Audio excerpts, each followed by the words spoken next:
Tous ceux qui ont au moins étudié une fois l'audiovisuel doivent frémir en voyant le nom de la personne que je vais vous présenter. Il est à lui seul une révolution pour le monde cinématographique. Ses films ont permis une avancée considérable dans la technique et la production audiovisuelle. Sans lui, on serait encore au temps des films muets avec un plan fixe et qui ressemblait à une pièce de théâtre filmée. En tant que cinéphile, c'est pourquoi il me tient à cœur de vous parler d'une des plus grandes figures marquantes du cinéma moderne, Orson Welles.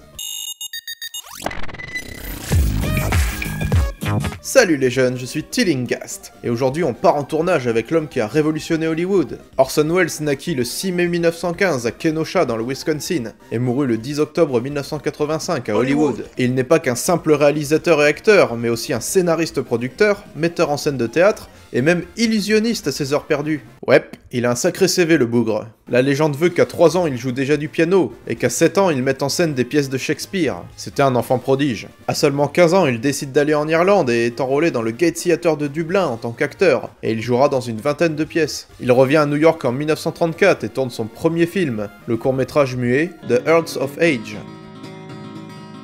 Qu'est-ce que c'est que ce truc ? Il commence également une carrière à la radio en 1935, et c'est dans la soirée du 30 octobre 1938 que sa carrière va véritablement décoller. En cette veille d'Halloween, la chaîne CBS diffuse une adaptation de La Guerre des Mondes d'H.G. Wells. Non, ils ont aucun lien de parenté, hein, et puis en même temps, leurs noms de famille s'écrivent pas pareil.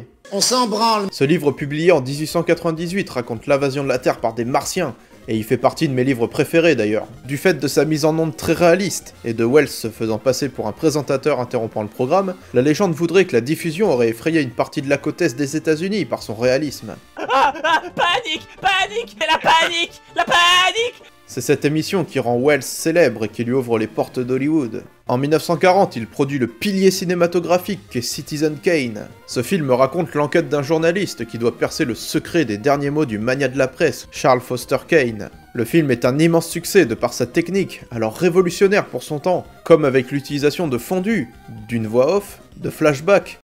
Le film est un immense succès de par sa technique et d'autres travelling de caméras novateurs. Il est considéré comme un des films les plus importants de l'histoire du cinéma et remporte l'Oscar du meilleur scénario. Après ça, il continue sa carrière en produisant d'autres métrages comme Othello ou bien Falstaff. Son dernier film fut La Guerre des robots, un film d'animation Transformers sorti en 1986. Il prête sa voix à Unicron, un robot planète géant. Ouais, on est bien loin de Citizen Kane. Il meurt d'une crise cardiaque le 10 octobre 1985, à l'âge de 70 ans. Si cette capsule vous a plu, n'oubliez pas de vous abonner et de clocher, vous connaissez la chanson. Quant à moi, je vous retrouve dans une prochaine vidéo. Salut les jeunes!